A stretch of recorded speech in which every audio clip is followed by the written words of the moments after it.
নমস্কার। কালচক্রের দ্বাদশভাবে শনি গ্রহের ফলাফল নিয়ে আলোচনা করছি। শনি গ্রহ যদি লগ্নে বা প্রথম স্থানে অবস্থান করে তাহলে জাতক বা জাতিকা শ্যামবর্ণের হবে। শনি গ্রহ যদি দ্বিতীয় স্থানে অবস্থান করে তাহলে জাতক বা জাতিকা প্রচুর ধন সম্পদ সঞ্চয় করে।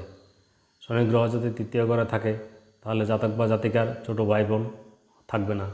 শনি গ্রহ যদি চতুর্থ ঘরে থাকে তাহলে জাতক বা জাতিকার মার স্বাস্থ্য খারাপ যাবে।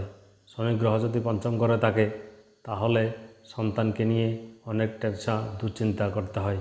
শনি গ্রহ যদি ষষ্ঠ ঘরে থাকে তাহলে রোগ ঋণ শত্রু এগুলি অনেক কম হয়।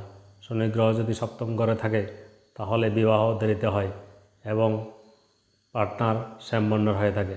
শনি গ্রহ যদি অষ্টম ঘরে থাকে তাহলে জাতক বা জাতিকা দীর্ঘায়ু লাভ করে এবং শ্বশুরবাড়ির আর্থিক অবস্থা বেশি ভালো হয় না।